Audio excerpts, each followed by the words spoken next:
These two coppers here, these two cops gamble a first-degree murder charge on a bluff. That's a really bad one. Oh, bro, you're going to see this.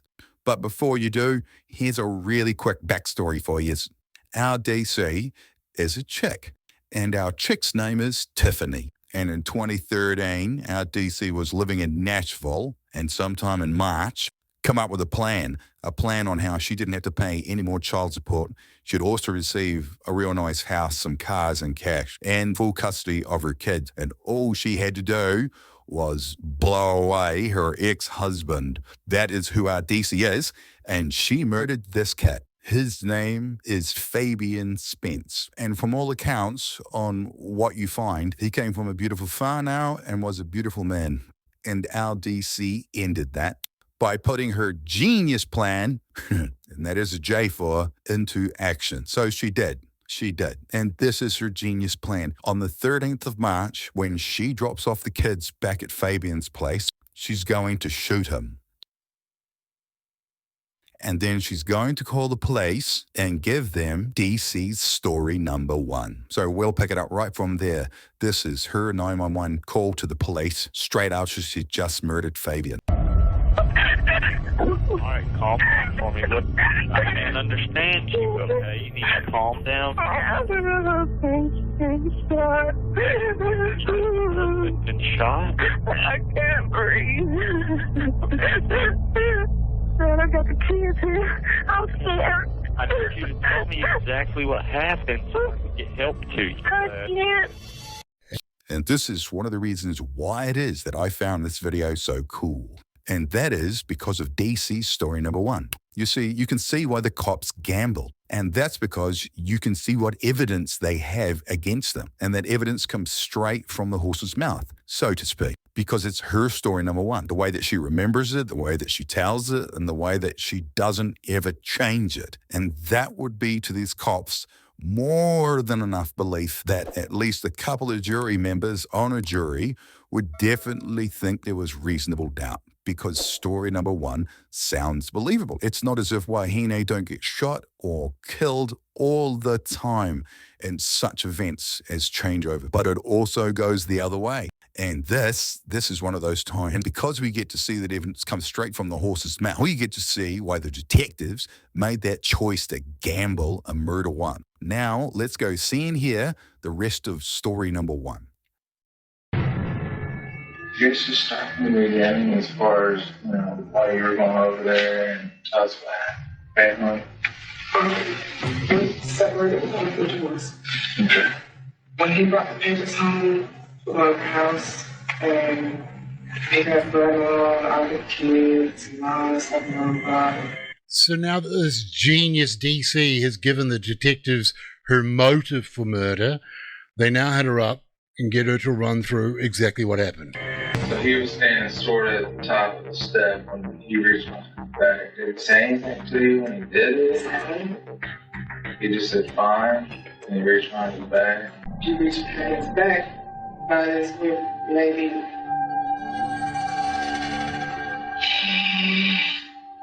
Probably was just against the door right in the middle. He reached behind his back and I grabbed his hand. I took the gun from him and shoot him. Okay, so he had the gun on him. Yes. Got his pants. Just grabbed and squeezed. Did you know you were squeezing him, or you were just scared to grab? I think I know this grab. You see, she's got quite a believable little story there that she's cooked up. And she's quite believable. It's okay. Were you aiming, or were you just grabbing? You see, here's the thing. The cop closest to us believes her story. The cop furthest away, he doesn't. So what happens is they get out, leave the room, have a bit of an argument and shit like that, and try to figure out a way of coming in and getting her to make him stop. Once started going behind his back, what'd you do? How'd you reach around?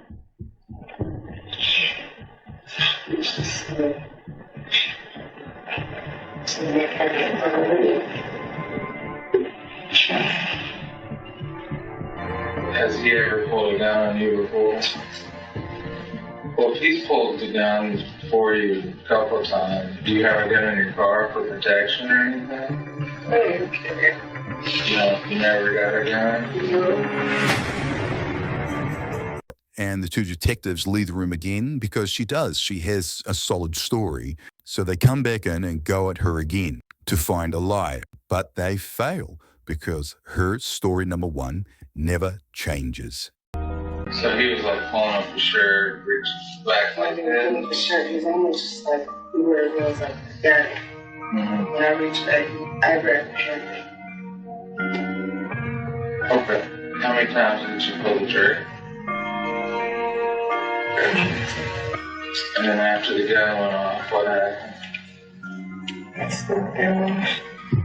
Okay.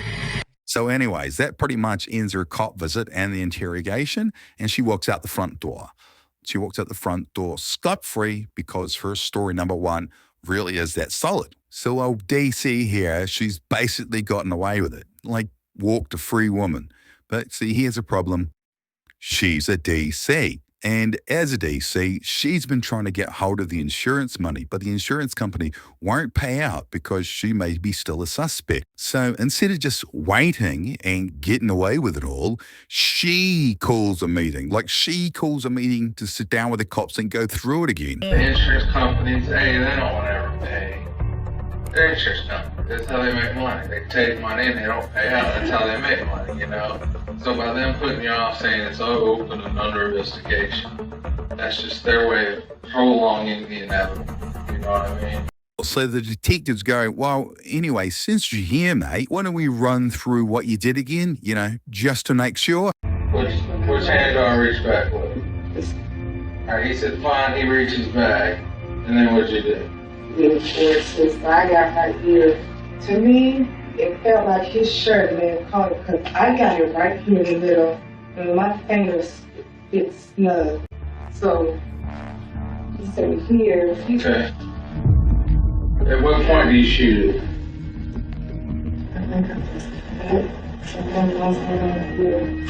She's got this story down packed. This DC could actually still walk. Let me get the BB. Revolver BB gun. Yeah, that was It's the same thing. Yeah, It's a BB gun. There's no.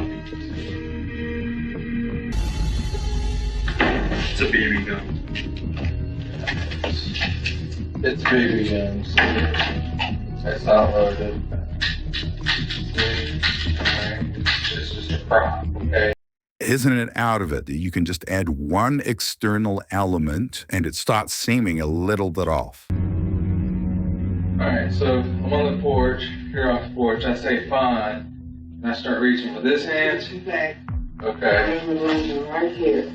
But my finger with this one. Was the handle turned the other way? Now this one. Sort of turned towards you, right? I pull it out. Then what happened? Tell me which it went off like that, right there? Or did he back up or turn around? Do you remember? So he backs up to the wall. Get that one down. And falls down. Okay, we're sorry. We're gonna go through this again. Why it is that this gamble, this bluff is so risky is this. If she doesn't fold but calls the bluff, and story one doesn't change, it's not just the fact that they didn't get her, it's the fact that now if it did go to court, the defense counsel would get this and they would put her in front of a jury and say, look at this. The cops even tested her, tried to trick her into changing her story, and she never changed it. So story number one must be true. And that would be game over for those cops on getting a guilty on this case. And that pretty much sums up how risky this bluff is that these two coppers took. Now, let's go watch some poker. This is the cop's bluff. I'm we rolled him over after we processed the scene. The silver nine was back here in his waistcoat.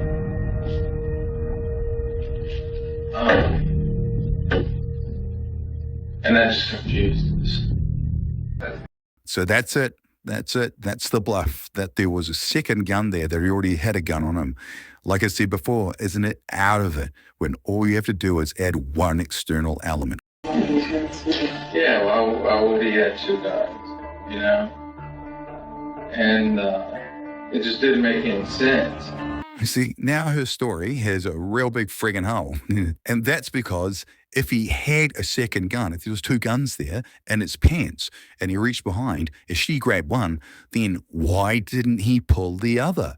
And that is a really big friggin' hole in this DC story. So will she take it or will she stick? And that just confused us. And I'll be honest with you. The only thing that comes to our mind is maybe the first gun was yours. He's pulled a gun on you before, right? He's threatened you many times. You know he's got a gun. He wants you to come to the house to drop off the kids, right? So what would any responsible person do? They arm themselves. The truth is the truth. If you were scared, that's what you need to tell us. Did you bring the gun over there to protect yourself?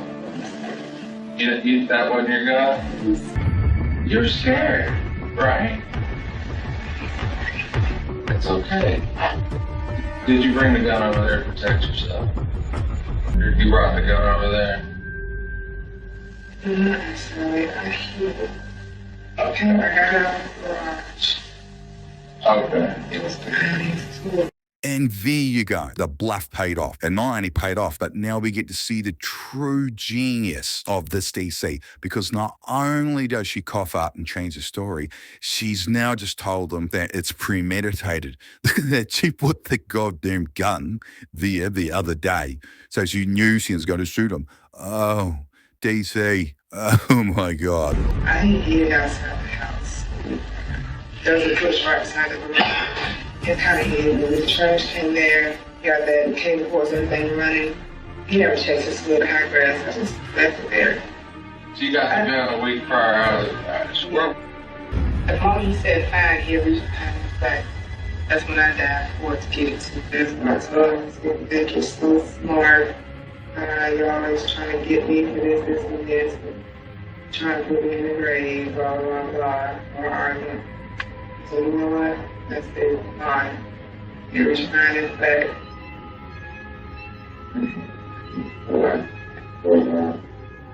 Ooh, that's a bingo.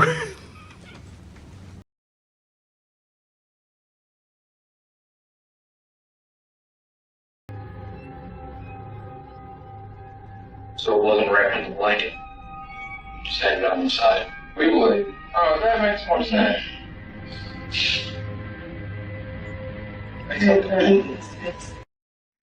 Anyways, that pretty much brings us to the end of the interrogation and visit two with the cops. So what did happen eventually with our DC? So eventually she was charged with murder. And then when 2016 rolled around, she took a deal and she pled guilty to second degree. And she got off easy. The judge gave her 13 years. So what is it that we can take away from this episode on Dumb Criminal? I believe it would be this.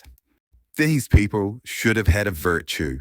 And when I say virtue, I mean patience. And that goes for both of them. See, if our DC hadn't have been so impatient and just waited on life insurance to click over, she wouldn't have went back in and these two detectives wouldn't have come up with their bluff. J4 genius. But as I said before, the story goes both ways. These cops should have used the same virtue. Why?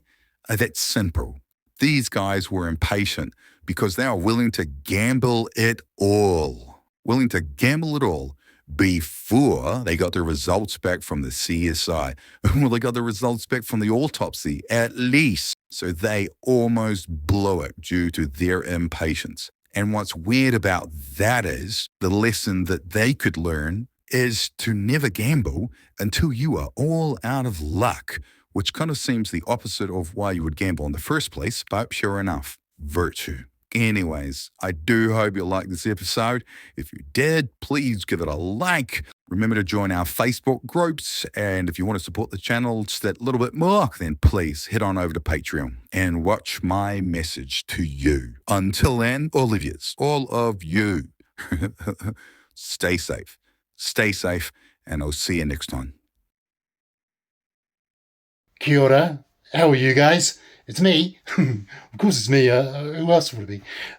Hey, let me know what you think of that guy's voice, because I quite like it. It's soothing to my ears. But let me know in the comments below. And secondly, thank you for staying to the end. I do appreciate that. I really do. And thirdly, stay safe, and I'll see you guys next episode. Ka kite.